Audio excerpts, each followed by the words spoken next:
Dio ci benedica a tutti. Salutiamo le persone che ci guardano di YouTube.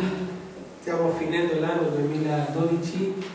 Speriamo che questa ministrazione possa essere di edificazione e di aiutarvi a crescere spiritualmente.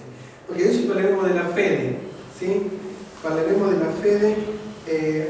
Cercate insieme a me Luca capitolo 18 versetto 8. Guardate quanto sia importante la fede.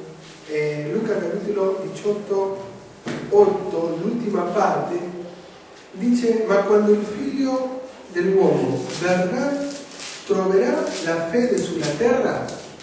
Guardate quanto è importante la fede, che lui stesso, il nostro Signore Gesù Cristo, ha detto in Luca capitolo 18 versetto 8 alla fine: ma quando il figlio dell'uomo verrà, troverà la fede sulla terra?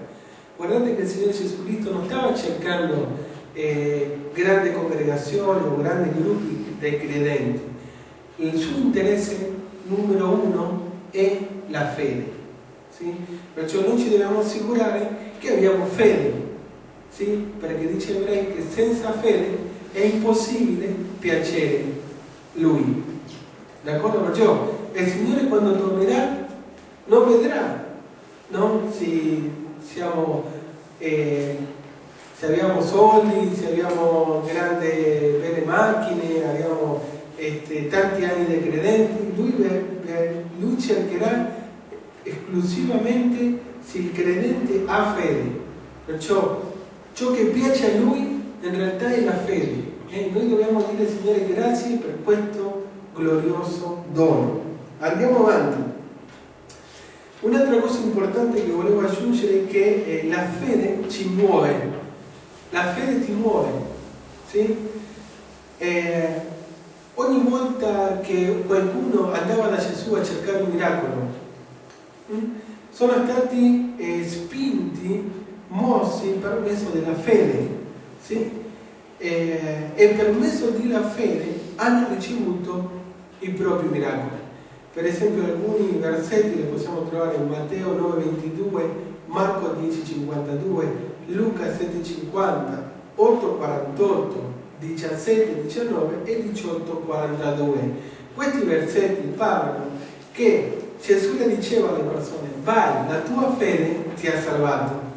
Perciò quando una persona ha fede si nota, si vede. Se uno ha fede si muove, evangelizza, annunzia, predica la parola, fa dei movimenti perché è spinto dalla fede. Se uno non ha fede non fa niente, ma se noi abbiamo fede, la fede ci metterà in movimento. E adesso vedremo come la fede viene ai credenti. Adesso arriveremo. Ok, allora è chiaro che la nostra più grande ricchezza, fratelli, è la fede.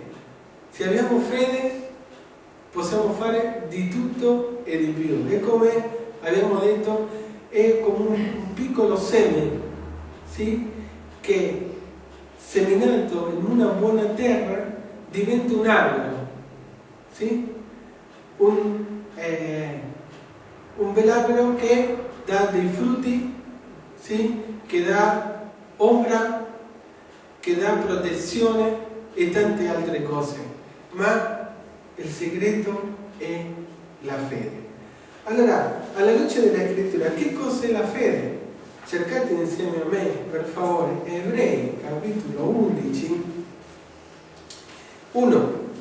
Ebrei capitolo 11, 1.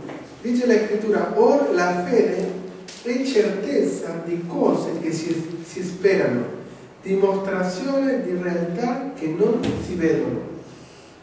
Di nuovo lo leggo: or la fede è certezza di cose che si sperano, dimostrazioni di realtà che non si vedono.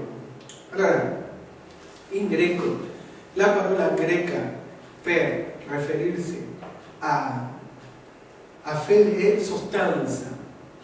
La fede è sostanza, è una base sicura, è una prova convincente.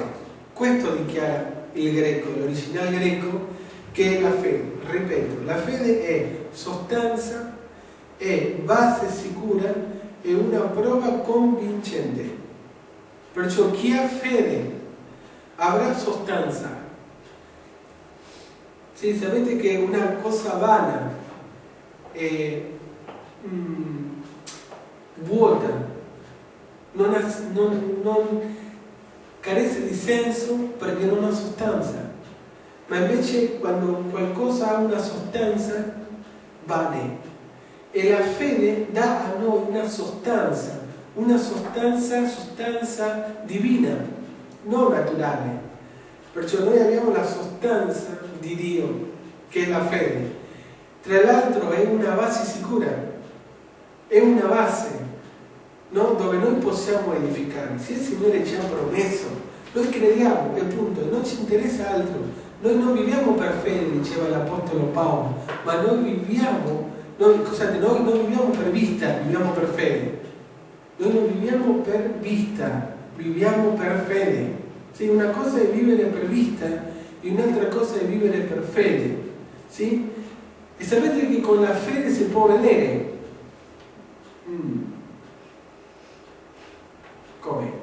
Sì, si può vedere, ma cose spirituali. Dice la scrittura, qua l'abbiamo visto, Ebrei, capitolo 11. La seconda parte dice che è dimostrazione di realtà che non si vedono. Significa che ci sono realtà, diverse realtà, che esistono in un'altra dimensione, in un altro livello. Non è un livello fisico, è un livello spirituale. Mi seguite? Se la scrittura dichiara qui che è dimostrazione di realtà che non si vedono, sì? Significa che non si vedono naturalmente, ma esistono.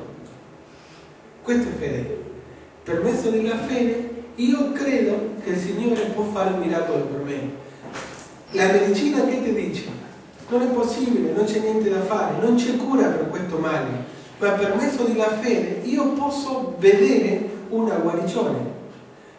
Uno dice, ma se la medicina ha detto che non c'è niente da fare, come puoi vedere, come puoi credere che è possibile avere un miracolo? Perché uno lo sta guardando non dal punto di vista fisico, razionale, intellettuale, ma lo sta vedendo dal punto di vista spirituale per mezzo della fede, con gli occhi della fede. Amen?